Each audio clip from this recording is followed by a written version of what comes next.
भगवान श्री कृष्ण का ऐसा परिचय जिसे शायद आपने पहले कभी सुना या पढ़ा होगा।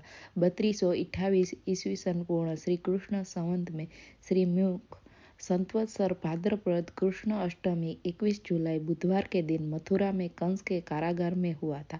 माता देवकी और पिता वासुदेव थे। उसी दिन वासुदेव ने नंद यशोदा जी के घर गोकुल में छोड़ा। मात्र 6 दिन की उम्र में भाद्रपद कृष्ण की चतुर्थी के 27 जुलाई मंगलवार छठी के दिन कंस की राक्षसी पुतना का वध किया। 1 साल 5 माह के 20 दिन की उम्र में माघ शुक्ल चतुर्थी के दिन अन्नप्राशन संस्कार हुआ। 1 साल की आयु में त्रिवेणी का वध किया। 2 वर्ष की आयु में महर्षि गंगाचार्य ने नामकरण संस्कार किया। 2 वर्ष 6 माह की उम्र में यमलार्जुन नकलकुंबर और मणिग्रीव का उद्धार किया। 2 वर्ष 10 माह की उम्र में गोकुल से वृंदावन चले गए।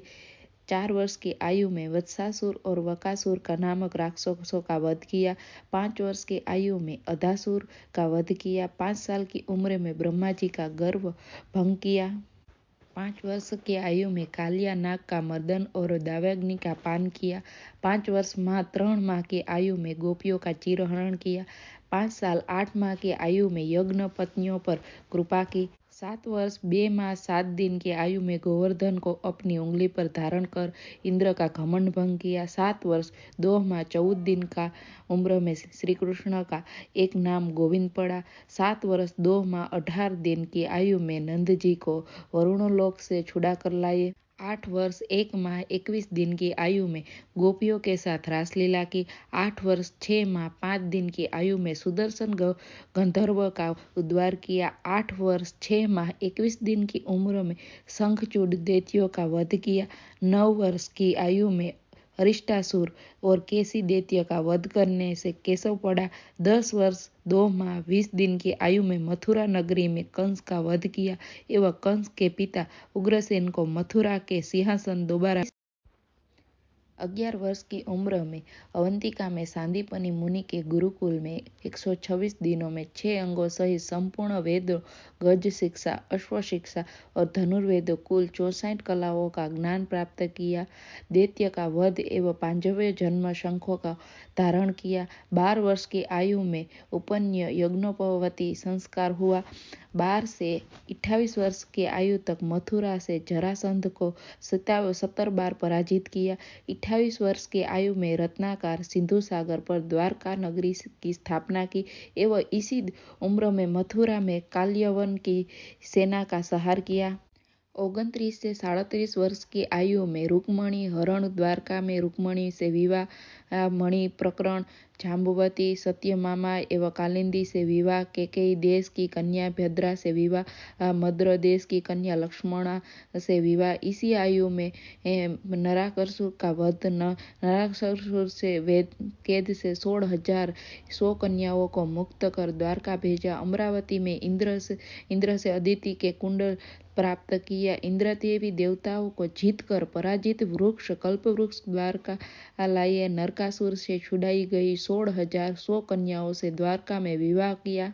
शोणितपुर से बाणासुर से युद्ध, उषा और अनिरुद्ध के साथ द्वारका लौटे एवं पोष्टरंग काशीराज उसके पुत्र सुदक्षिणा और कृत्या वध कर काशी दहन किया।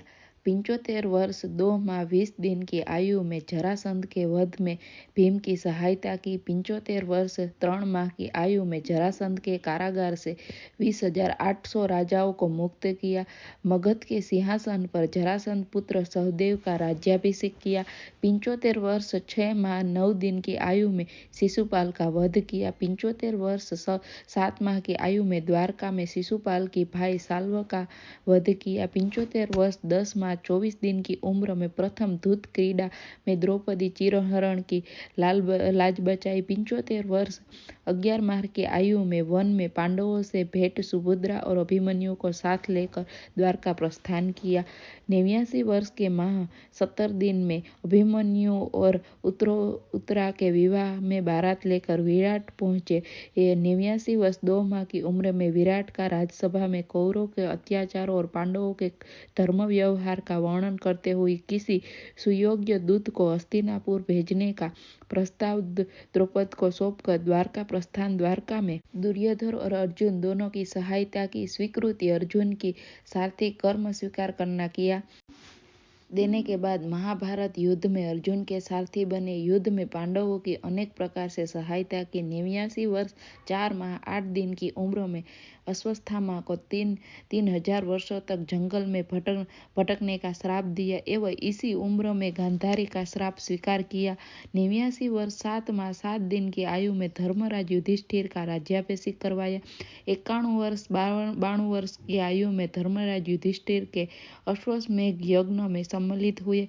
125 वर्ष 4 माह की उम्र में द्वारका में यदुवंश कुल का विनाश हुआ एवं 125 वर्ष 5 माह की उम्र में उद्धव जी को उपदेश दिया। 125 वर्ष 5 माह 21 दिन की आयु में दोपहर 2:27:30 पर प्रभास क्षेत्र में स्वर्गारोहण और उसी के बाद कलयुग का प्रारंभ हुआ।